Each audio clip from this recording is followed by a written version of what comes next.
ইহুদি এসে একজন মুসলমানের বিরুদ্ধে নালিশ করেছে আল্লাহর নবীর দরবারে। নবীজি সাক্ষ্য প্রমাণ নিয়ে সবকিছু শুনে মিলে রায় দিলেন ইহুদির পক্ষে, মুসলমানের বিপক্ষে। কারে কয় মিজান। তিনি চলে গেলেন হযরত ওমর রাদিয়াল্লাহু তাআলা আনহুর কাছে। কপাল কত খারাপ, তার কাছে গিয়ে বলছেন, ভাই ওমর, একটা বিচারের ছানি করার জন্য আসছি। বলে, ছানি আসছো আমার কাছে? পয়লা গেছিলা কার কাছে? গেছিলাম মুহাম্মদ সাল্লাল্লাহু আলাইহি ওয়াসাল্লামের কাছে। দেখেন অবস্থাটা। সবকিছু শুনে মিলে আমি মুসলমান, চান্দা দেই, জিহাদের পয়সা দেই, সাথে সাথে থাকি, জামাতে নামাজ পড়ি, জিহাদের ময়দানে যাই।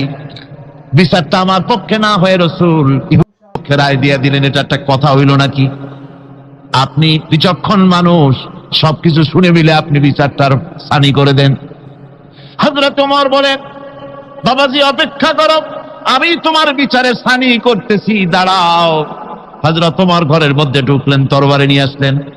খাপের থেকে তরবারি বার করে হযরত ওমর বলেন, যেই ব্যক্তি আল্লাহর নবীর ফয়সালা করার পর তা মানতে পারে না, তার ছানি করতে আসে, তার ফয়সালা তো এই রকম করে করে দিতে হয়। তরবারি মারলেন। একজন রাসূল পাক সাল্লাল্লাহু আলাইহি ওয়াসাল্লাম এক ইহুদির কাছ থেকে ধার করেছিলেন এবং নির্ধারিত তারিখে ধারের টাকা পরিশোধ করেছেন। ওই ইহুদি প্রতিমধ্যে একদিন রাসূলকে ধরে বলছেন, মুহাম্মদ সাল্লাল্লাহু আলাইহি ওয়াসাল্লাম, তুমি আমার কাছ থেকে যে টাকা নিয়েছিলে টাকাগুলি ফেরত দাও। উনি বলছেন, আমি তো টাকা তোমাকে ফেরত দিয়েছি। কয় না, আমি টাকা পাই নাই, টাকা ফেরত দেয়। হুজুর বলছেন দিয়েছি, আর ও বলছে দাও। এমন সময় একজন সাহাবী এসেছেন, বলছেন, হুজুর এখানে কি হচ্ছে? হুজুর বলছেন, এই লোকটার কাছ থেকে আমি টাকা নিয়েছিলাম, টাকাটা ফেরত দিয়েছি, তারপরেও সে আমার কাছে বলছে না আমি ফেরত দেইনি। সাহাবী বলছেন, হুজুর আমি জানি আপনি তাকে টাকা ফেরত দিয়েছেন। হুজুর বলছেন, তা কি করে হয়? আমি যখন টাকা গ্রহণ করি তখনও তুমি এখানে উপস্থিত ছিলে না, আর যখন আমি টাকা তাকে ফেরত দেই তখনও তুমি তা দেখোনি, তুমি কোনো সময় এর সাক্ষী ছিলে না, উপস্থিত ছিলে না। তুমি কি করে বলছো যে আমি তার টাকা ফেরত দিয়েছি? তুমি সাক্ষ্য, তুমি যে সাক্ষী তার প্রমাণ কি? কি করে তুমি তা বলছো? সাহাবী বলছেন, ইয়া রাসূলুল্লাহ, আমরা আল্লাহ রাব্বুল আলামিনকে চিনতাম না, অসংখ্য মূর্তি পূজা করতাম, আমাদের বাপ দাদারা 14 গোষ্ঠী মূর্তি পূজা করত। আপনি বলেছেন এই মূর্তি পূজা চলবে না, এক আল্লাহর গোলামি করো, তার দাসত্ব করো। আল্লাহরে দেখি নাই।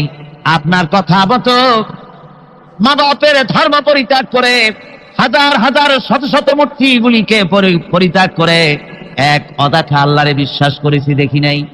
আপনি বলেছেন ফেরেশতা আছে, দেখি নাই, বিশ্বাস করেছি। আপনি বলেছেন জাহান্নাম আছে, বেহেশত আছে, দেখি নাই, বিশ্বাস করেছি। আপনি বলেছেন হে দুনিয়া, এই জীবন জীবন নয়, আর একটা জীবন আছে, ওখানে আমাদেরকে উপস্থিত হতে হবে, জবাবদিহি করতে হবে আল্লাহর দরবারে। দেখি নাই, সাক্ষী পাই নাই, তবুও আপনার কথা মতো বিশ্বাস করেছি। হে আল্লাহর নবী, কোন সাক্ষ্য প্রমাণ ছাড়া শুধুমাত্র আপনার কথা মতো যদি এতগুলি বড় বড় কথা বিশ্বাস করতে পেরে থাকি, তাহলে ইহুদির এই মাত্র কয়েকটা টাকা ফেরত দিয়েছেন, এ কথা কেন বিশ্বাস করব না? অবশ্যই ফেরত দিয়েছেন, কোনো সন্দেহ নেই। গভীর রজনীতে আল্লাহর নবী ঘুমিয়ে আছেন। গভীর রাত্রে মক্কা শরীফে হযরতে জিবরাইল এসে বলেন, আসসালামু আলাইকা ইয়া রাসূলুল্লাহ, ইন্নাল্লাহা ইয়াকরাউকা সালাম। হুজুর, আল্লাহ আপনাকে সালাম বলেছেন। আর আমি দেখে এলাম আপনার ঘরের চতুর্দিকে কাফেরেরা তরবারি নিয়ে দাঁড়ানো। মেহেরবানি করে আপনি ঘুমের থেকে জেগে হিজরত করে মদিনায় চলে যান। নবীজি ঘুমের থেকে জাগলেন, হযরত আলীকে ডেকে বলেন, আলী রে, আমার বিছানার উপরে আরাম করে ঘুমায় থাকো, শুয়ে থাকো, আল্লাহর অর্ডার হয়েছে, আমি মদিনার দিকে চললাম। আমার ভাইরা, হযরতে শেরে খুদা আলী রাসূলের দিকে তাকিয়ে বলেন, ইয়া রাসূলুল্লাহি, আপনার বিছানায় আপনার চাদর, আপনার কম্বলখানা গায়ে দিয়ে আমি শুয়ে থাকবো। সকালবেলায় কাফির বেঈমানেরা এই ঘরের মধ্যে ঢুকে আপনার বিছানায় আপনার চাদর মুড়ি দিয়ে আমি আলীকে তারা মুহাম্মদ মনে করবে, আর আমাকে মুহাম্মদ মনে করে তাদের তরবারি দিয়ে তারা আমাকে টুকরা টুকরা করে জমিন থেকে বিদায় করে দেবে। আমি আলীর দিলের মধ্যে কোনো দুঃখ কষ্ট থাকবে না, বরং আমার মনের মধ্যে এটাই তৃপ্তি হবে যে আমি আলীর জীবনের বিনিময়ে আল্লাহর নবী দুনিয়ায় বেঁচে আছেন। ভাইরা আমার, নবীজি ঘরের থেকে বেরোলেন, ঘরের থেকে বেরিয়ে দেখেন চতুর্দিকে কাফেরেরা, হাতে এক মুষ্টি বালু নিলেন, শাহাতিল ওযু করে দম করে বালুটা ছেড়ে দিলেন। চতুর্দিকে কাফেরে দাঁড়ানো, কাফেরদের চোখে বালু চলে গেল। বালি চোখে গেলে অবস্থাটা কি হয় আপনারা জানেন। দুই হাত দিয়া চোখ রগড়াতেছে কাফেরেরা। নবীজি সরে গেলেন, একটা কাফেরও দেখতে পেল না কোন ফাঁকে নবী চলে গেলেন। পরবর্তী সময় আল্লাহ রাব্বুল আলামিন নবীকে ডেকে বলেন, ওয়া মা রামাইতা ইয রামাইতা ওয়ালাকিন্নাল্লাহা রামা।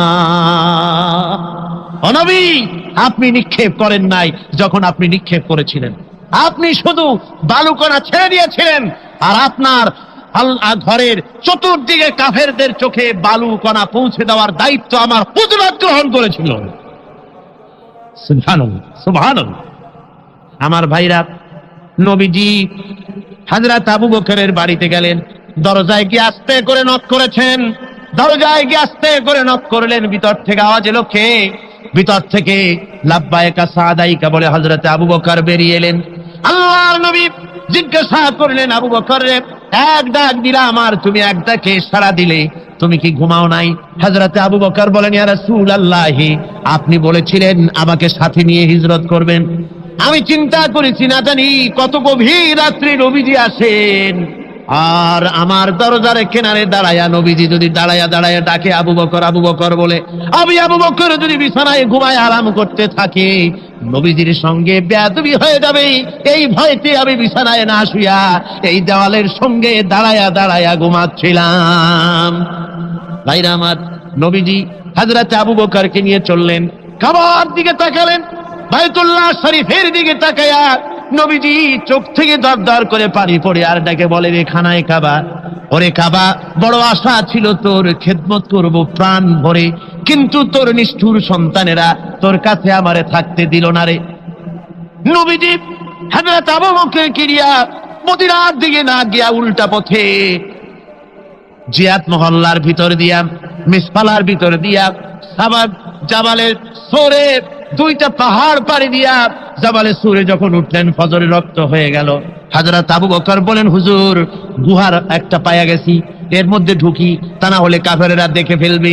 হুজুর, আপনি বাইরে বসেন, আগে আমি ভিতরে ঢুকি, যেহেতু গুহার মধ্যে সাপ বিচ্ছু থাকতে পারে, যদি কোনো সাপ বিচ্ছু থাকে আঘাত আমার প্রতি আসুক, আল্লাহর নবী মাহফুজ থেকে যাক।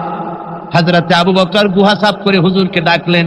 হুজুর বলেন, আবু বকর, সারা রাত হেঁটে হেঁটে পা বেদনা হয়ে গেছে, তুমি বসো, তোমার উলুর উপরে মাথা রেখে আমি একটু ঘুমাইয়া যাই। নবীজি আরাম ফরমালেন। হযরত আবু বকর নজর করে দেখেন গুহার ভিতরে অনেকগুলি গর্ত, কোন গর্ত থেকে কোনো সাপ বিচ্ছু আসে নাকি। রুমাল ছিঁড়ে ছিঁড়ে গর্ত বন্ধ করতেছিলেন, দুই একটা গর্ত যা বন্ধ করা গেল না, পা দিয়া হযরত আবু বকর চেপে ধরেছেন। এক পাহাড়িয়া বিষধর সাপ ধ্বংস করেছে হযরত আবু বকরের পায়ের উপরে। হযরত আবু বকর বিষের যন্ত্রণায় চোখ দিয়া দরদর করে পানি পড়ে।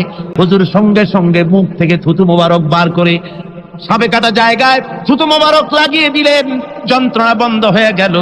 হযরতে রাসূল বলেন, আবু বকর, এত সময় কষ্ট করলে কেন? আগে আমারে বলো নাই কেন? তাহলে তাড়াতাড়ি সেরে যেত, এত কষ্ট তোমার হতো না। হযরত আবু বকর বলেন, ইয়া রাসূলুল্লাহ, এটা তো সাপে কাটার যন্ত্রণা, এর থেকে বেশি যন্ত্রণাও যদি আমার হতো, যন্ত্রণার চোটে যদি আমার কলিজা ছিঁড়েও যেত লাগতো, তবুও আল্লাহর নবী আরাম ফরমাচ্ছেন, নবীর আরামের ভিতরে আমি বিঘ্ন ঘটাতে পারতাম না। ভাইরা আমার, কাফেরেরা খুঁজতে খুঁজতে দুদিন পরে যখন এই জায়গায় তারা চলে এসেছে, এখানে এসে তারা গুহার কাছে পায়ের চিহ্ন শেষ দেখলো। একজন বলে ভিতরে আছে, আর একজনে বলে নাই, আর একজন বলে আছে, আর একজন বলে নাই। হযরত আবু বকর বলেন, ইয়া রাসূলুল্লাহ, আমরা ধরা পড়ে গেছি, পালাবার কোনো পথ নাই, আমরা তো ধরা পড়ে গেলাম। সূরা তাওবার ভিতরে আল্লাহ রাব্বুল আলামিন এই কথাটা এভাবে তুলে ধরেছেন, ইয ইয়াকুলু লিসাহিবিহি লা তাহজান ইন্নাল্লাহা মা'ানা। আল্লাহ নবী ডেকে বলেন, আবু বকর, ভয় পেও না, আমরা আমরা মাইনরিটি নই, আমরাই মেজরিটি, আমাদের সংখ্যাই বেশি। ওদের ভয় তুমি করো না, কোনো চিন্তা করো না, ভয় পেও না, আল্লাহ রাব্বুল আলামিন আমাদের সাথে আছেন। সুবহানাল্লাহ। আমার ভাইরা, বান্দা যখন আল্লাহর প্রতি ঈমান আনে, আল্লাহর প্রতি যখন তার মহব্বত বেড়ে যায়, আল্লাহর উপরে যখন সে নির্ভর করতে শেখে, তখন সে দুর্জয় নরসার্দুলে পরিণত হয়ে যায়। জোরে বলেন সুবহানাল্লাহ। সে বীর পুরুষ, দুর্জয় নরসার্দুল। কারো হুঙ্কার, কারো অগ্নিচক্ষু, ফাঁসির মঞ্চ, জেল জরিমানা, এগুলির ভয়তে ভীত হয় না। কে? মুমিন। কে হয় না? সে একমাত্র নির্ভর করে কার উপরে? আল্লাহর। বলেন কার উপরে? রাসূল পাক সাল্লাল্লাহু আলাইহি ওয়াসাল্লাম তিনি হযরত আলীর হাতে তরবারি উঠায় দিলেন। জুলফিকার বললেন, আলী তুমি যাও, আজকের ময়দানে সেনাপতির দায়িত্ব পালন করো। হযরত আলী তরবারি হাতে নিলেন। ইসলাম আক্রমণকারী যে না, সে কথা বলতে আমি এই কথা নিয়ে আসছি। হযরত আলী গেলেন, যায় মুরাহহাবের সামনে পড়েছেন। মুরাহহাব হলো, হাদিসে এসেছে, মুরাহহাব হচ্ছে কাফেরদের নেতৃত্ব দিচ্ছে। মুরাহহাব বলছে, আলী তোমাকে আমি কিন্তু ভালোবাসি, তুমি আসলে কেন? তোমার প্রতি আমার একটা সফট কর্নার আছে আমার অন্তঃকরণে। তুমি তোমার ছেলে মেয়েকে কি এতিম বানাতে চাও? তোমার বউকে কি বিধবা করতে চাও? আমি তো সেই বীর যে আমার সামনে এসে কেউ কল্লা সাথে নিয়ে যেতে পারে নাই। সুতরাং তুমি যদি ওদেরকে এতিম আর বিধবা করতে না চাও, আমার সামনে থেকে সরে যাও। হযরত আলী বলেন, মুনাফিক তুমি কাকে ভয় দেখাতেছ? তোমার তরবারি এই সমাজের কিছু কাফেরেরা ভয় করতে পারে, তুমি কি আমারে চেনো নাকি? তুমি কারে ভয় দেখাও? তাম পৃথিবীর সমস্ত কাফেরদের উপরে আল্লাহ রাব্বুল আলামিন আমাকে বাগ বানায় পাঠিয়েছেন। তরবারি দিয়ে প্রমাণ হবে। মুনাফিক বলে, তুমি আঘাত করো। কয় না, আক্রমণ তো করব না আমি, আগে তুমি করো, আমি প্রতিহত করব। আক্রান্ত হলে পরে তারপরই জবাব দেব। এরপরে মুরাহহাব আঘাত হানতে লাগলো। হযরতে আলী সমস্ত রণকৌশল দিয়ে আঘাতগুলি তিনি ফিরিয়ে দিতে লাগলেন। এরপরে হযরতে আলী বলছেন, মুরাহহাব এবার তৈরি হও আমার আঘাত সহ্য করার জন্য। হযরতে আলী জুলফিকার তুলে আঘাত করলেন। এক আঘাতেই দেখা গেল মুরাহহাবের মাথা, হযরত আলীর তরবারির মুঠা পর্যন্ত মাটির ভিতরে গেড়ে গিয়েছে। খায়বারের দুর্গ দখল হয়ে গেল। পরের দিন আল্লাহর নবী বলেন, আলী শুনতে পেলাম তোমার ঢাল ভেঙে গিয়েছিল, তারপরে তুমি যুদ্ধ করলে কি দিয়ে? হযরত আলী বলেন, হুজুর আমুস দুর্গের ওই কবাটটা, লোহার কবাটটা বাম হাতে নিয়া আর ডান হাতে তরবারি নিয়ে লড়াই করেছি। হুজুর বলেন, কি করে মানুষ কেমনে এত বড় দুর্গের লোহার কপাট হাতে নিয়ে যুদ্ধ করে? একটু দেখাও তো দেখি। হযরত আলী গতকালকের মতো বাম হাত দিয়া ধরেছেন, নাড়াতে পারেন না। এবার ডান হাত দিয়া ধরেছেন, নাড়াতে পারেন না। ডান আর বাম দুই হাত দিয়া সমস্ত শক্তি দিয়ে এমন জোরে টান মেরেছেন, প্রতিটি লোমকূপের গোড়া থেকে ঘাম বেরিয়ে এসেছে, এক চুলও নড়াতে পারেন নাই। হযরত আলীর মুখখানা মলিন হয়ে গেছে লজ্জায়। হযরত আলী রাদিয়াল্লাহু তাআলা আনহু লজ্জা পেয়ে গেছেন। রাসূল পাক সাল্লাল্লাহু আলাইহি ওয়াসাল্লাম বলেন, আলী লজ্জা পাওয়ার কোনো কারণ নাই, চিন্তা করার কোনো কারণ নাই। তোমার নিজস্ব শক্তি দিয়ে তুমি লড়াই করতে পারো নাই। এত বড় লোহার দরজা নিয়ে, কবাট নিয়ে মানুষ সেভাবে লড়াই করতে পারে না। আল্লাহ তার দিনকে বিজয়ী করার জন্য তোমার ভিতরে আল্লাহ রাব্বুল আলামিন ক্ষমতা দিয়েছিলেন। জোরে বলেন সুবহানাল্লাহ। আল্লাহ রাব্বুল আলামিন এই জিহাদের ময়দানে যখন মানুষ আছে, আল্লাহ তাদের উপরে মদদ দান করেন। 3000 সৈন্য নিয়ে সাহাবায়ে কেরাম আর এই সেনাপতি সব চললেন। মতার প্রান্তরে লড়াই হলো। এই লড়াইয়ের ময়দানে হযরতে যায়েদ অনেকগুলি কাফির সৈন্যকে জাহান্নামে পাঠিয়ে দিয়ে তিনি নিজেও শহীদ হয়ে গেলেন। এবার জাফর হাতে তরবারি আর এক হাতে ঝান্ডা নিয়ে এগোচ্ছেন সামনের দিকে। কাফেরেরা হযরত জাফরকে ঘিরে ফেলে দিল।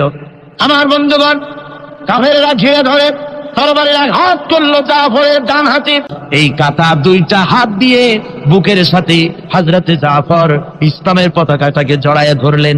পাশের সাহাবীকে ডেকে বলেন, ও রাসূলুল্লাহর সাহাবী শোনো, আল্লাহর নবীকে আমার সালাম বলে দিও আর শোনায়া দিও, জীবনের শেষ মুহূর্ত পর্যন্ত ইসলামের পতাকা উঁচু করে রেখেছিলাম, মাটিতে পড়তে দেই নাই। আমার মনে হয় আমি এখন শহীদ হয়ে যাব, যেহেতু আমি এখন আমার নাকের ভিতরে আল্লাহর জান্নাতের সুঘ্রাণ পেতেছি। হযরতে জাফর শহীদ হয়ে গেলেন, হযরতে আব্দুল্লাহ বিন ওয়াহাব, হযরতে আবু উবাদা দুজনে মিলে ছুটলেন ঝান্ডা ধরার জন্য। ওনারা বলেন এগিয়ে গিয়ে দেখি সামনের পরে চূড়ে পতাকা উঠতেছে, ভাবলাম আমরা যাওয়ার আগেই ইসলামের পতাকা কে ধারণ করলো। কাছে গিয়ে দেখি হযরতে জাফরের ডান হাত এক পাশে পড়ে থেকে ইসলামের পতাকা কামড়ায় ধরে উঁচু করে রেখে দিয়েছেন। আমার বন্ধুগণ, হযরতে আবু উবাইদা বলেন আমি হযরতে সাদের, হযরতে জাফরের হাত পা মাথা মস্তক একত্রিত করে তার পা থেকে শুরু করে মাথা পর্যন্ত চুমা খাইলাম, তাকে জানাজা করে দাফন করে রাখলাম কবরের ভিতরে। রাতের বেলায় স্বপ্নে দেখি হযরতে জাফর আল্লাহর জান্নাতের ভিতরে ফেরেশতাদের সঙ্গে উড়ে বেড়াতেছেন। আমি জিজ্ঞেস করলাম, ও জাফর, আল্লাহ তোমার সাথে কি ব্যবহার করেছেন? হযরতে জাফর বলেছেন, ওগো আবু উবাইদা, আল্লাহ রাব্বুল আলামিন আমাকে বলেছেন, জাফর রে, আমি তোমার শাহাদাতে খুশি হয়েছি, তোমার কাছে তুমি আমার কাছে আর কি চাও? হযরতে জাফর বলেন, আয় আল্লাহ পাক, কিচ্ছু চাই না, শুধু একটা দাবি, দুনিয়ায় তুমি মেহেরবানি করে আমাকে পাঠায়া দাও আর একবার যদি যেতে পারি, তাহলে তোমার দুনিয়ার বুকে তোমার দিন কায়েমের জন্য কাফেরদের বিরুদ্ধে লড়াই করে আমার জীবনটা আর একবার দিয়ে আসি। আমার বন্ধুগণের জন্য আল্লাহ রাসূল বলেছেন, হাদিস শরীফে এসেছে, আমার ইচ্ছে হয় জিহাদ করি, শহীদ হই, আবার যদি জিন্দা হই, আবার জিহাদ করি, শহীদ হই, আবার যদি জিন্দা হতে পারি তাহলে আবার জিহাদ করি, আবার শহীদ হই। যেহেতু শাহাদাতের মওতের মতো এত বড় মর্যাদা সম্পন্ন মওত আর পৃথিবীতে হতে পারে না। আমার ভাইরা, ইসলামের জন্য জান দেওয়ার জন্য, মাল দেওয়ার জন্য সাহাবায়ে কেরাম এভাবে প্রস্তুত ছিলেন, নিজেদের জীবন তারা আল্লাহর সামনে নজরানা পেশ করেছেন, শহীদ হয়েছেন, আল্লাহ দ্বীন কায়েমের জন্য তারা প্রচেষ্টা করেছেন। ইসলামকে প্রতিষ্ঠিত করার জন্য প্রয়োজন রয়েছে জিহাদের। কিসের প্রয়োজন? কিসের? জিহাদের প্রয়োজন। সেই জিহাদ করতে কি আপনারা তৈরি আছেন? জিহাদের জন্য তৈরি আছেন? সেই জিহাদ কিন্তু সেই জিহাদ মানে কি? সেই জিহাদের আবার অপব্যাখ্যা করা হয়েছে। জিহাদের অপব্যাখ্যা করা হয়েছে এইভাবে যে ওয়ালাকিন কালামদার কাফে দুশমনাস, দুশমনের হাতে কলম ছিল, ওরা যেমন খুশি আমাদের ইতিহাসকে চিত্রিত করেছে। ওরা বলেছে ইসলামের ইতিহাস থেকে তরবারি আর রক্তের গন্ধ আসে, কিন্তু আসলে জিহাদের অর্থ তো তরবারির যুদ্ধ নয়। জিহাদের অর্থ হচ্ছে যে কোনো উদ্দেশ্যকে সফলতায় পর্যবসিত করার জন্য যে প্রাণান্তকর প্রচেষ্টা করা হয়, ওই প্রচেষ্টার আরবি নাম হচ্ছে জিহাদ। জিহাদ যেটাকে বলা হয়েছে ওটা হচ্ছে যে কোন উদ্দেশ্যকে সফলতায় পৌঁছাবার জন্য যে চেষ্টা, ওই চেষ্টার নাম জিহাদ। তবে এই চেষ্টা করতে গিয়ে যখন বাধা আসে সশস্ত্র, ওই সশস্ত্র বাধার মোকাবেলা সশস্ত্রভাবে করা যেটা, ওইটা হচ্ছে জিহাদের চূড়ান্ত রূপ। কথা বুঝেছ? ইসলাম প্রথমে কাউকে আক্রমণ করে না, ইসলাম প্রথমে কাউকে আক্রমণ করে না, আক্রান্ত হলে পরে তারপরে এর জবাব দেয়, ঠিক কিনা? দেখেন না, হযরত আলী রাদিয়াল্লাহু তাআলা আনহু ওই যে খায়বারের যুদ্ধে, সেইখানে কেউ খায়বারের এই দুর্গ মুসলমানদের হাতে আসে না, প্রতিদিন যুদ্ধ হচ্ছে, অথচ যুদ্ধে কোনো ফলাফল দেখা যাচ্ছে না। ফজরের নামাজ, এশার নামাজের পর হুজুর বলছেন, ও সাহাবীরা, আগামীকাল আমি এমন এক ব্যক্তির হাতে ইসলামের ঝান্ডা তুলে দেব যাকে আল্লাহ এবং আল্লাহ রাসূল বেশি ভালোবাসেন, এবং তিনিও আল্লাহ এবং আল্লাহ রাসূলকে বেশি ভালোবাসেন, আর তার হাতেই বিজয় হবে। হযরত ওমর রাদিয়াল্লাহু তাআলা আনহু বলেন, আমার এরকম পেরেশানির রাত জীবনে আর কখনো গেছে কিনা জানি না, আমি সারা রাত পেরেশান ছিলাম যে ওই ব্যক্তিকে আমি হতে পারবো। ফজরের নামাজের পর আল্লাহর নবী বলছেন, সাহাবীরা, আমার আলী কোথায়, তাকে দেখছি না কেন? সবাই বলছেন, হুজুর হযরত আলীর চোখ উঠেছে, তাই নামাজের জামাতে শরীক হতে পারেন নাই। হুজুর বলেন, তাকে নিয়ে আসুন। দুজন সাহাবীর কাঁধের উপরে ভর করে হযরত আলী এলেন। হুজুর সাল্লাল্লাহু আলাইহি ওয়াসাল্লাম তার মুখের থুতু মোবারক নিয়ে হযরত আলীর চোখে লাগিয়ে দিলেন, সাথে সাথে আগের থেকেও ভালো দৃষ্টিশক্তি সম্পন্ন হয়ে গেলেন। সুবহানাল্লাহ। আমার ভাইরা, জিহাদের ভিতরে সাহাবায়ে কেরাম আল্লাহর জান্নাতে যাওয়ার জন্য তারা জিহাদ করেছেন। তারা দেশ দখলের জন্য জিহাদ করেন নাই, দিন প্রতিষ্ঠার জন্য লড়াই করা ফরজ। দিন প্রতিষ্ঠার জন্য লড়াই করা কি? জোরে কোন কি? আর এই ফরজ দায়িত্ব পালন করতে গিয়ে যদি কেউ মারা যায় তাহলে কোথায় যাবে? কোথায় যাবে? ওই শাহাদাতের মত হচ্ছে একটা সেতু, একটা সেতু বা একটা ব্রিজ, একটা সাঁকো, এপারে দুনিয়া ওপারে আল্লাহর জান্নাতুল ফেরদাউস। জোরে বলেন সুবহানাল্লাহ। এই জন্য হযরত ওমর ফারুক রাদিয়াল্লাহু তাআলা আনহু সব সময় দোয়া করতেন, আল্লাহুম্মা রযুকনি শাহাদাতান ফি সাবিলিক ওয়াজআল মাউতি ফি বালাদি রাসূলিক। আল্লাহ রাব্বুল আলামিন, আমাকে রাসূলের শহরে মওত দাও আর আমাকে তোমার দ্বীনের রাস্তায় শাহাদাত মঞ্জুর করো। জোরে বলেন আমিন। এটা আমাদের দোয়া, আমারও দোয়া, আমার সারা জীবনের স্বপ্ন, সারা জীবনের স্বাদ, আল্লাহ যেন শাহাদাতের মওত নসিব করে দেন। জোরে বলেন আমিন। এর থেকে উন্নত মানের মওত আর নাই। ওই প্যারালাইসিস হয়ে বিছানায় পড়ে তড়পায় তড়পায় মরার কোনো দাম নাই। দুনিয়ার বুকে বিড়ালের জিন্দিগি বছর করার 500 বছর বেঁচে থাকার দাম নাই। সিংহের মতো 1 সেকেন্ড বেঁচে থাকার দাম আছে, ঠিক কিনা? আর মওত, প্লীহা, যকৃত, typhoid, paralysis, diabetes, heart attack, kidney পচে যাওয়া, হাবিজাবি মওতের চাইতে আল্লাহর রাস্তায় জিহাদ করে শাহাদাতের মওত সর্বশ্রেষ্ঠ মওত। জোরে কান সুবহানাল্লাহ। আল্লাহ পাক বলেন, وهو الذي جعل الليل والنهار خلفة لمن أراد أن يذكر أو أراد شكورا। আর আমি দিন এবং রাতকে একে পরস্পরের স্থলাভিষিক্ত বানিয়েছি যারা শুকর আদায় করবে আর যারা এর দ্বারা জ্ঞান অর্জন করবে তাদের জন্য। অর্থাৎ তারা এগুলি দেখে মনে করবে যে এগুলি খালি খালি না। এই যে রাত আসতেছে, দিন আসতেছে, দিন এবং রাত্রের এই যে পরিবর্তনটা, এর মধ্যে রয়েছে নিদর্শন। সূরা আলে ইমরানের মধ্যে আল্লাহ পাক বলেন, ইন্না ফি খালকিস সামাওয়াতি ওয়াল আরদি ওয়াখতিলাফিল লাইলি ওয়ান নাহার লাআয়াতিন লিউলিল আলবাব। যারা নিশ্চয়ই আমার এই সৃষ্টি রহস্য সম্পর্কে, দিন এবং রাতের পরিবর্তনের ব্যাপারে যারা চিন্তা করে, গবেষণা করে, তাদের জন্য আমি অনেক কিছু চিন্তার বিষয়ের মধ্যে রেখে দিয়েছি। তারা এসব আমার সৃষ্টি নৈপুণ্যতা দেখে তারপরে তারা হতবাক, বিস্ময় বিমুখ হয়ে তারা বলে, এগুলি দেখে আর বলে, আল্লাযীনা ইয়াযকুরুনাল্লাহা কিয়ামান ওয়া কুউদান ওয়া আলা জুনুবিহিম ওয়া ইয়াতাফাক্কারুনা ফি খালকিস সামাওয়াতি ওয়াল আরদ। তারা বসা অবস্থায়, দাঁড়ানো অবস্থায় আমার প্রশংসা করে আর বলে, রব্বানা মা খালাকতা হাযা বাতিলান সুবহানাকা ফাকিনা আযাবান নার। আয় আল্লাহ পাক, তুমি কোনো কিছু খেল তামাশার বিষয়বস্তু করে তৈরি করো নাই, অতএব জাহান্নামের শাস্তি থেকে তুমি আমাকে রক্ষা করো। আল্লাহর নবী বলেছেন, আল্লাহর সৃষ্টি নৈপুণ্যতা সম্পর্কে যদি কোনো বান্দা 1 ঘন্টা চিন্তা করে, 1 ঘন্টা যদি গবেষণা করে, চিন্তা করে, রব্বুল আলামিন তার আমলনামায় 60 বছরের নফল ইবাদতের সওয়াব লিখে দেন। জোরে বলেন সুবহানাল্লাহ। আল্লাহ পাক এই সমস্ত কথা বলে এখন ওই ফর্মুলা বলতেছেন যে আসলে আমার বান্দা হওয়ার জন্য, খাঁটি বান্দা হওয়ার জন্য তার কয়েকটি বৈশিষ্ট্য থাকতে হবে। আল্লাহ পাক এখানে 8টি বৈশিষ্ট্য বর্ণনা করেছেন। আল্লাহর খাঁটি বান্দা হওয়ার জন্য বৈশিষ্ট্য কয়টা লাগবে? 8টি। বেহেশত কয়টা? বেহেশত কয়টি?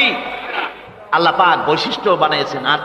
এখানে 8টি বৈশিষ্ট্যের কথা বলা হয়েছে। মহান আল্লাহ রাব্বুল আলামিন বলেন, ওয়া ইবাদুর রাহমানিল্লাযীনা ইয়ামশুনা আলাল আরদি হাওনান ওয়া ইযা খাতাবাহুমুল জাহিলুন ক্বালু সালামা। রহমানের খাঁটি বান্দা তারা, রহমানের আসল বান্দা তারা যারা নাকি জমিনের উপর থেকে যখন হাঁটে খুব বিনয় বিনম্রতার সাথে তারা চলে। ওয়াইদা খাতাবাহুমুল জাহিলুন, আর যখন জাহিলরা তাদের সঙ্গে কথাবার্তা বলতে আসে তখন তারা তাদেরকে বলে, তোমাদের প্রতি সালাম, এই বলে তারা চলে। অর্থাৎ এই 8টি বৈশিষ্ট্যের প্রথম বৈশিষ্ট্য ধরা হয়েছে চালচলনকে। ইমানদার খাঁটি বান্দা যারা, তাদের চাল চলন সম্পর্কে প্রথম বৈশিষ্ট্য ধরা হয়েছে। তার মানে হচ্ছে নির্লজ্জ, স্বৈরাচার, মাস্তান, গুন্ডা, বদমাশ, অত্যাচারী, এদের চালচলন এক ধরন। আবার অন্যদিকে ব্যক্তিত্ব সম্পন্ন, মর্যাদাবান, এরপরে শিক্ষিত, ভদ্র, মার্জিত, তাদের চালচলন ভিন্ন ধরনের। এই দুই শ্রেণীর চালচলন কি একরকম হয় নাকি? একরকম হয় না। তার কারণ হচ্ছে ব্যক্তির চালচলনের মাঝেই তার অবস্থাটা বোঝা যায় যে আসলে লোকটি কেমন। আল্লাহ রাব্বুল আলামিন এই কথার দ্বারা এটা প্রমাণ করতে চান যে মুমিন বান্দা যারা হবে, আল্লাহর হবে, তাদের পরিচয় দেওয়া লাগবে না। তাদের চালচলন দেখে, তাদের হাঁটা দেখে, তাদের চলা দেখে, তাদের বলা দেখে, তাদের আচরণ দেখে লোকেরা বুঝতে পারবে যে ইনি হচ্ছেন আল্লাহর একজন খাঁটি বান্দা, একজন মুমিন ব্যক্তি, একথা বুঝতে পারবে। আর সে ব্যক্তি জমিনের উপরে চলবে বিনম্র ভাবে। কোরআনে কারিমে অন্য জায়গায় আল্লাহ রাব্বুল আলামিন বলেছেন, ওয়ালা তামশি ফিল আরদি মারহান ইন্নাকা লান তাখরিকাল আরদা ওয়া লান তাবলুগাল জিবালা তুলা। আমার জমিনের উপরে অহংকারের পদবরে হেঁটো না, আমার জমিনের উপরে অহংকার করে জমিনের উপরে হেঁটো না। তুমি জমিনের উপরে অহংকার করে হেঁটে পদাঘাত দিয়ে আমার এই জমিনকে ফাটায় দিতে পারবে না। আর তুমি লাভ দিয়ে আমার আকাশে, আমার পাহাড়ের উচ্চতাও তুমি ছাড়িয়ে যেতে পারবে না। অহংকার করে কেউ কি পায়ের আঘাত দিয়ে জমিনটাকে ফাটায় দিতে পারে? কি বলেন, পারবে? আর অহংকার করে লাভ দিয়ে পাহাড়ের উচ্চতাও কি কেউ ছাড়িয়ে দিতে পারবে? পারবে না। সুতরাং অহংকার, মুমিন ব্যক্তি যারা, তারা অহংকার করতে পারে না। অহংকার মুমিনের স্বভাব নয়। অহংকার করতে পারে কেবলমাত্র আল্লাহ রাব্বুল আলামিন। অহংকার হচ্ছে আল্লাহ পাকের ইজাত। অহংকার কে করতে পারেন? আল্লাহ পাক করতে পারেন। মানুষের অহংকার শোভা পায় না। মানুষ, তোমার আবার অহংকার কিসের? এক ফোঁটা নাপাক পানি দিয়ে যার জন্মের উৎস, এমন নাপাক পানি যা শরীর থেকে নির্গত হলে পরে গোসল করা ফরজ হয়ে যায়, এমন এক ফোঁটা নাপাক পানি যার জন্মের উৎস, তার অহংকার কি? অহংকার করবেন আল্লাহ রাব্বুল আলামিন। হাদিসে কুদসির ভিতরে এসেছে, আল্লাহ পাক বলেছেন, যে ব্যক্তি অহংকার করে সেজন্য আমার চাদর নিয়ে টানাটানি করে। জোরে কোন নাউযুবিল্লাহি মিন যালিক। সুতরাং মুমিন বান্দা যিনি হবেন, আল্লাহর খাঁটি বান্দা, রহমানের খাঁটি বান্দা, সে ব্যক্তি কখনো জমিনের উপর অহংকারের সাথে চলাফেরা করবে না, বরং তার চাল চলন হবে অত্যন্ত বিনম্র। আর কি? আর হলো জাহিলদের সঙ্গে সে কোনো বিতর্কে লিপ্ত হবে না। জাহিলরা গালাগালি দেবে, গালাগালির জবাবে সে গালাগালি দেবে না। জাহিলরা অত্যাচার করবে, অত্যাচারের জবাবে সে অত্যাচার করবে না, বরং তাদেরকে দেখলে, তারা অত্যাচার করতে আসলে, তারা গালাগালি দিলে তাদের জবাবে ইদফা বিল্লাতি হিয়া আহসান, তাদের জবাবে তাদেরকে সালাম দিয়ে সেখান থেকে তারা কেটে পড়বে। সূরা কাসাসের এই আয়াত অন্য জায়গায় আল্লাহ রাব্বুল আলামিন একথা আবার এভাবে বলতেছেন, ওয়াইজা সামিউল লাগওয়া আ'রাদু আনহু ওয়া ক্বালু লানা আ'মালুনা ওয়া লাকুম আ'মালুকুম সালামুন আলাইকুম লা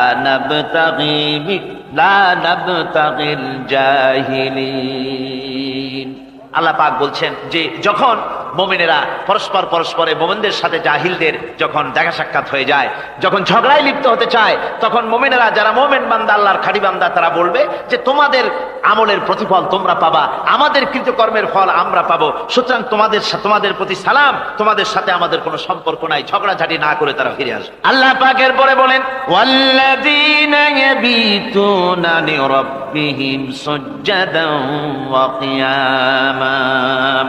রহমানের খাঁটি বান্দা তারাই আরেকটি বৈশিষ্ট্য, তাদের এই 2 নম্বরের বৈশিষ্ট্য বার বলা হচ্ছে। রহমানের, আল্লাহর খাঁটি বান্দার 2 নম্বরের বৈশিষ্ট্য সেটা হচ্ছে এই যে তারা রাত কাটায় তার রবের হুজুরে, আল্লাহর দরবারে সেজদা দিয়ে দাঁড়িয়ে থেকে কান্দাকাটি করে তারা রাত গুজরান করে। জোরে বলেন সুবহানাল্লাহ।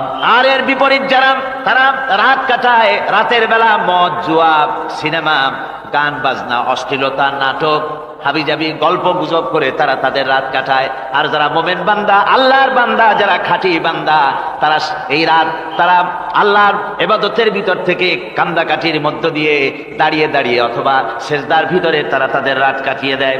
কোরআনে কারীমে আল্লাহ রাব্বুল আলামিন একথা এভাবে বলেছেন, তাতাজাফা জুনুবুহুম আনিল মাদাজি ইয়াদউনা রাব্বাহুম খাওফান ওয়া তামআ। আমার মোমেন বান্দারা তাদের পার্শ্ব দেশ এবং পৃষ্ঠ দেশ বিছানার উপরে বেশি রাত থাকে না।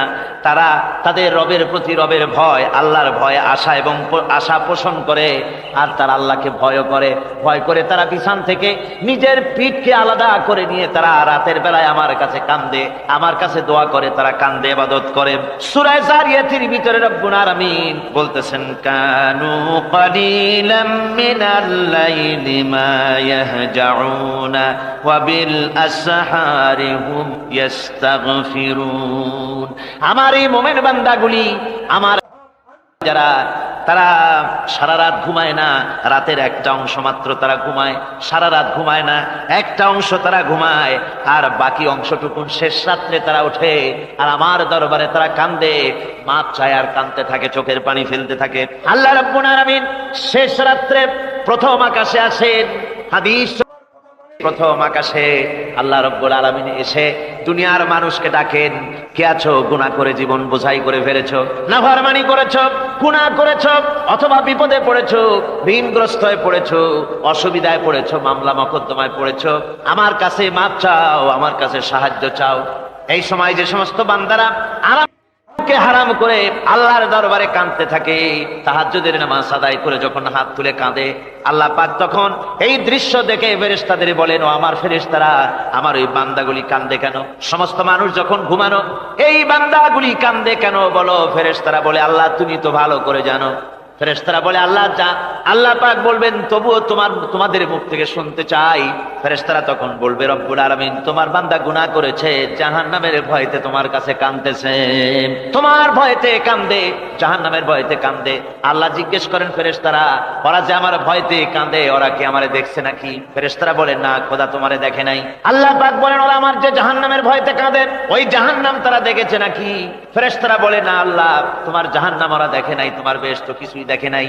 আল্লাহ পাক বলেন, ও আমার ফেরেশতারা, এই বান্দাগুলি আমার দোজখ দেখে নাই, আমাকে দেখে নাই, হাসর মিজান সিরাত কিছুই দেখে নাই, শুধু কোরআনের কথা শুনে, আমার নবীর কথা শুনে, আমার কোরআনের কথা শুনে বিশ্বাস করে আরামের ঘুমকে হারাম করে কিভাবে কাঁদতেছে তাকায় দেখ।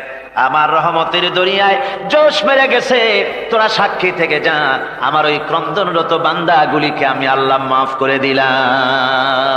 আমার ভাইয়েরা, আল্লাহ পাক বলেন, আম্মান হুয়া কানিতুন আনা আল-লাইলি সাজিদাও ওয়া কাইমা। আল্লাহ রাব্বুল আলামিন বলেন, সিজদার ভিতরে আর দাঁড়ানোর ভিতরে আমার এই বান্দাগুলি আখিরাতে আমার সঙ্গে দেখা করা লাগবে, এই ভয়তে, জাহান্নামের ভয়তে তারা কাঁদে, এভাবে কাঁদতে থাকে। আর আল্লাহ পাক ওই সময় তাদের গুনাহ মাফ করতে থাকেন। কোরআনে কারীমের ভিতরে আল্লাহ পাক বলেন, সারা রাত ঘুমাতে আল্লাহ নিষেধ করেছেন, সারা রাত যেন ঘুমায়ো না, পাইকারি ধরে ঘুমায়ো না, একটু জাগো। ওয়াজকুর ইসমা রাব্বিকা বুকরাতাও ওয়া আসীলা। সকাল এবং সন্ধ্যায় তোমার প্রভুর, তোমার রবের জিকির করো, স্মরণ করো। وَمِنَ اللَّيْلِ فَاسْجُدْ لَهُ وَسَبِّحْهُ لَيْلًا طَوِيلًا। তোমার রাতের বেলায় রাতের একটা অংশ সেজদায় অবনত হও, আর রাতের দীর্ঘ সময় ঘুমায় থেকো না, হয় একটা লম্বা সময় ঘুমাও, কিন্তু একটা অংশ রাখো যে সময় তুমি আমার দরবারে সেজদায় পড়ে যাবে, কাঁদবে। আমার বন্ধুগণ, রাতটা ওয়াজআলনাল লাইলা সুবাতা, আল্লাহ রাব্বুল আলামিন ওয়াজআলনা সুবাতা ওয়াজআলনান নাওমা সুবাতা ওয়াজআলনাল লাইলা লিবাসা, ঘুমকে বানাইছেন আল্লাহ শান্তির বাহন, আর রাতকে করেছেন আচ্ছাদন। রাতকে কি করেছেন? আচ্ছাদন। রাতকে একটা পর্দা লাগিয়ে দিয়েছেন, রাতের পর্দা। যেহেতু প্রেম ভালোবাসা ঢোল পিটায় করা যায় না, ঢোল পিটায় প্রেম করা যায় যায় না, মানুষকে দেখায় দেখায় প্রেম ভালোবাসা করা যায় না। এটা হলো দুনিয়ার রীতিনীতি, দুনিয়ায় যেটা মানুষেরা করে। আসল সবচাইতে বড় ভালোবাসার পাত্র হলেন আল্লাহ, মাশুক হলেন আল্লাহ, আশেক হলো মানুষ। আশেক এবং মাশুকের ভিতরে প্রেম বিনিময় হবে, ভালোবাসার আদান প্রদান হবে, কথোপকথন হবে। এজন্য দিনের কোলাহল পূর্ণ অবস্থায় তা হয় না বলে রব্বুল আলামিন বলেন, আমি তোমাদের জন্য রাতকে একটা আচ্ছাদন, একটা পর্দা বানায় দিয়েছি। এই রাতের পর্দার ভিতরে থেকে আমারে ডাকো, আমাকে, আমার কাছে তুমি আমাকে ডাকো, একটা লম্বা সময় নিয়ে আমাকে বলতে থাকো, আমাকে ডাকতে থাকো। আল্লাহ পাক তার নবীকেও বলেছেন, ইয়া আইয়ুহাল মুসাম্মিল কুমিল লাইলা ইল্লা কালিলা। হে চাদর আচ্ছাদিত ব্যক্তি, রাত্রিকালে সালাতে দণ্ডায়মান থাকো, কিন্তু কম, সারা রাত জাগার দরকার নেই। একটা অংশ জাগো, যখন তুমি আমার জন্য কাঁদবে, আমার জন্য সেজদায় পড়ে থাকবে। রাসূল পাক সাল্লাল্লাহু আলাইহি সাল্লাম তাহাজ্জুদের নামাজে সেজদায় পড়ে থাকতেন। রাতে ঘন্টার পর ঘন্টা চলে যেতেছে। হযরত আয়েশা বলেন, আমি মনে করতাম সেজদায় এমন ভাবে রাসূল পড়েছেন আর ওঠেন না, আমার মনে হতো হুজুর বুঝি ইন্তেকাল করে গেছেন। আমি রাসূলের পায়ের আঙ্গুল ধরে আস্তে করে চাপ দিতাম, হুজুর তাতে একটু ব্যথা পেয়ে আঙ্গুল নাড়া দিতেন, তখন আমি মনে করতাম আল্লাহর নবী বিদায় হন নাই, বেঁচে আছেন। আবার কখনো দাঁড়িয়ে দাঁড়িয়ে নামাজের ভিতরে তেলাওয়াত করতে করতে রাত শেষ হয়ে যেত। আমার মনে হতো এই দাঁড়ানো থেকে হুজুর বুঝি আর রুকুতে যাবেন না। আবার যখন রুকুতে যেতেন মনে হতো এই রুকু থেকে আর বুঝি সেজদায় যাবেন না। আবার যখন সেজদায় যেতেন মনে হতো এই সেজদা থেকে রাসূল বুঝি আর উঠবেন না। সুবহানাল্লাহ। সাহাবায়ে কেরাম জিজ্ঞেস করতেন, হে রাসূল, হযরত আয়েশা জিজ্ঞেস করে, হে রাসূল, আপনি এত কাঁদেন কেন, এত ইবাদত করেন, এত রাত জাগেন? হযরত আয়েশা বলেছেন, আল্লাহর নবী দাঁড়িয়ে দাঁড়িয়ে তেলাওয়াত করতে করতে, দাঁড়িয়ে দাঁড়িয়ে নামাজ পড়তে পড়তে পাও মোবারক, কদম মোবারক এমন ভাবে ফুলে যেত, সকালবেলায় জুতার মধ্যে পাও ঢুকতো না। সুবহানাল্লাহ। এইভাবে রাসূল পাক কষ্ট করতেন। জিজ্ঞাসা করতে, এত ইবাদত কেন করেন? আপনার তো আগের পিছের সমস্ত গুনাহ আল্লাহ মাফ করেছেন, কোনো গুনাহ আপনার নাই। তবু আল্লাহ বলে দিয়েছেন, নবী আপনার আগের পিছের সব মাফ, তারপরেও এত কাঁদেন কেন? আল্লাহর নবী বলেছেন, ও সাহাবীরাও, আমার স্ত্রীরা শোনো, আমি কি আমার বান্দার, আমি আমার আল্লাহর শুকরগুজারকারী বান্দায় কি আমি পরিণত হব না? যে আল্লাহ আমাকে এত নিয়ামত দিয়েছেন, আমি কি সেই আল্লাহর শুকরগুজার হব না? রাসূলুল্লাহ এভাবে কাঁদতেন। সুতরাং প্রত্যেকটি মুসলমানকে রাতের বেলায় আল্লাহর দরবারে হাত তুলে কাঁদতে হবে, মোনাজাত করতে হবে, রব্বুল আলামিন, যে গুনাহ করেছি, আমি যত গুনাহ করেছি, আমাকে তুমি নেয়ামত যা দিয়েছো, এই নেয়ামত তুমি না দিলেও পারতে। তুমি আমার ভাইরা, রাসূল পাক সাল্লাল্লাহু আলাইহি ওয়াসাল্লাম তিনি মদিনা মুনাওয়ারায় এসে প্রথম যে জিহাদের সম্মুখীন হলেন, ওইটার নাম কি? কোন জিহাদ? বদর। কোন জিহাদ? বদরের জিহাদ। সেই বদরের মাঠে জিহাদের জন্য রাসূল সাহাবীদেরকে তৈরি করতেছেন। তো আপনারা চিন্তা করেন বিষয়টা, জিহাদ করতে হবে, এই বদরে সাহাবীরা জিহাদ করবে কাদের বিরুদ্ধে? নিজের বাপের বিরুদ্ধে। রাসূল পাক খুব চিন্তিত হলেন যে সাহাবীদেরকে কিভাবে উদ্বুদ্ধ করা যায়। হুজুর জিহাদের কথাই বলতেছেন যে এখন বদরে আমাদের টিকে থাকার প্রশ্ন, এইটা মুসলমানদের টিকে থাকার প্রশ্ন, বদরের এই জিহাদটা।